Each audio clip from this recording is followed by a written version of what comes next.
हा उपक्रम शासनाने घेतला त्याबद्दल मी शासनाचे आभार मानतो। पण त्याचबरोबर मागच्या काही वर्षापासून शासनाने जाहीर केलेलं छत्रपती शिवाजी महाराजांचं अरबी समुद्रातलं स्मारक हे कधी उभा होणार याच्यासाठी सर्व महाराष्ट्रातील छत्रपती शिवाजी महाराजांच्या विचाराची नागरिक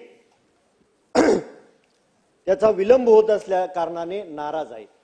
त्याचबरोबर या सभागृहामध्ये ज्या माणसाने सांगोला मतदारसंघाचं 11 वेळा प्रतिनिधित्व केलं ते स्वर्गीय गणपतरावजी देशमुख साहेबांचं स्मारक या विधिमंडळाच्या परिसरामध्ये होण्याचं मागच्या पंचवार्षिक मध्ये निर्णय घेतला।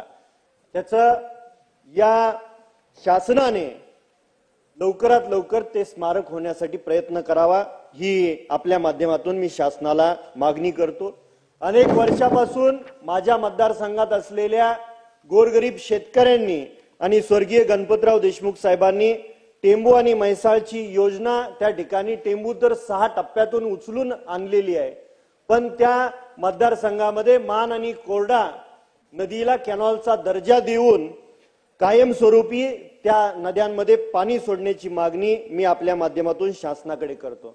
लोकशाहीचा चौथा स्तंभ पत्रकारिता आहे, तर आपल्या माध्यमातून शासनाला माझी विनंती आहे की महाराष्ट्रातील प्रत्येक तालुक्याच्या ठिकाणी असणाऱ्या पत्रकार बंधू भगिनींसाठी स्वतंत्र पत्रकार भवन प्रत्येक तालुक्यामध्ये उभारण्याची मी आपल्या माध्यमातून शासनाला मागणी करतो। अध्यक्ष महाराज, देश सीमेवरती देश सेवा करणारे आपले आजी माजी सैनिक आहेत, स्वतःचा जीव धोक्यात घालून स्वतःच्या कुटुंबापासून अनेक वर्ष लांब राहून देशाची सेवा करतात। त्या आजी माजी सैनिकांसाठी तालुक्याच्या ठिकाणी एक स्वतंत्र सैनिक भवन उभा करण्याची मागणी आपल्या माध्यमातून करतो।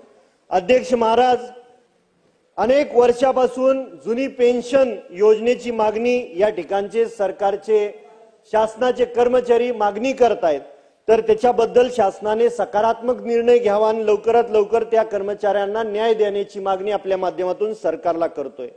अध्यक्ष महाराज, ग्रामीण भागातल्या वाडी वस्तीवरच्या ज्या दारिद्र्य रेषेमधल्या मुली आणि एससी प्रवर्गातल्या मुली जिल्हा परिषदच्या शाळेमध्ये शिक्षण घेतात, त्यांना हाजरी भत्ता अनेक वर्षापासून प्रतिदिन 1 रुपयाचा आहे, तर आपल्या माध्यमातून तो हाजरी भत्ता 10 रुपये प्रतिदिन करण्यात यावा अशी मागणी करतो।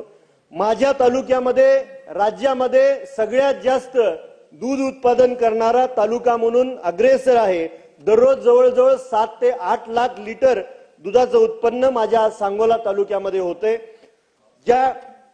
या वर्षी शासनाने निर्णय घेतलेला आहे की बारामती आणि परळी या ठिकाणी शासकीय पशु वैद्यकीय महाविद्यालय स्थापन करण्यात येते, त्याबद्दल मी शासनाचं अभिनंदन करतो।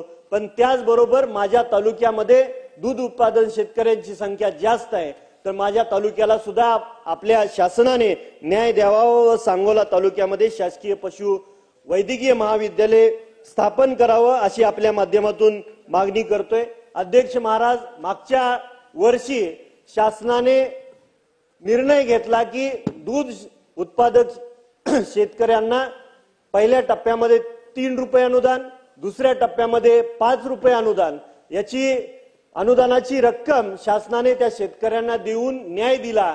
पण जे तिसऱ्या टप्प्यातलं ऑक्टोबर ते डिसेंबर महिन्यातलं 7 रुपये प्रति लिटर जे अनुदान देण्याची घोषित केलेलं आहे, त्याच्याबद्दल शासनाने या अर्थसंकल्पामध्ये तरतूद करण्यात यावी व लवकरात लवकर प्रलंबित असणारं ते दुधाचं अनुदान लवकरात लवकर देण्यात यावं।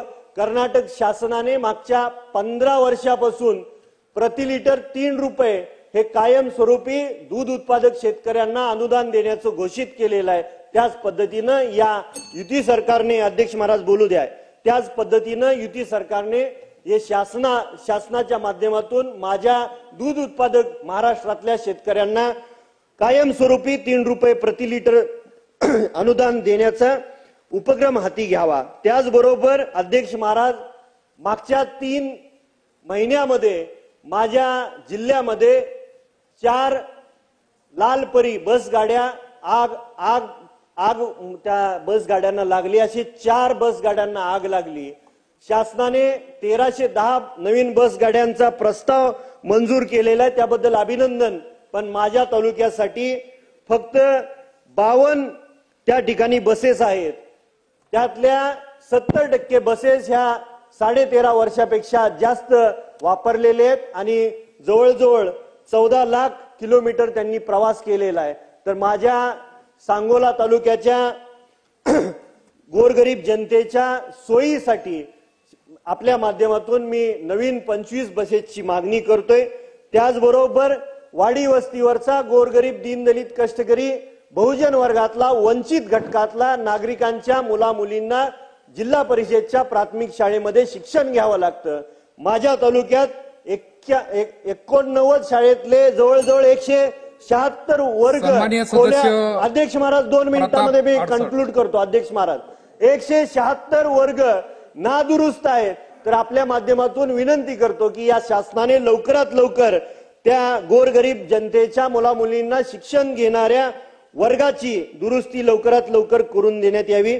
अध्यक्ष महाराज, शासनाने या ठिकाणी राष्ट्रीय आरोग्य अभियानाअंतर्गत राज्यामध्ये 10 वर्ष सेवा देणाऱ्या कंत्राटी कर्मचाऱ्यांना कायमस्वरूपी नियमित करण्याचा निर्णय घेतला. आपल्या शासनाचा मी अभिनंदन करतो. पण त्याचबरोबर माझ्या तालुक्यातल्या ट्रॉमा सेंटरला कर्मचाऱ्यांची लवकरात लवकर त्या ठिकाणी नेमणूक करण्यात यावी. डॉक्टरांची, पॅरामेडिकल स्टाफची नेमणूक करण्यात यावी. मेडसिंगी या ठिकाणी अध्यक्ष महाराज मेडसिंगी या ठिकाणी प्राथमिक आरोग्य केंद्र आहे आणि तालुक्यामध्ये धन्यवाद अध्यक्ष महोदय.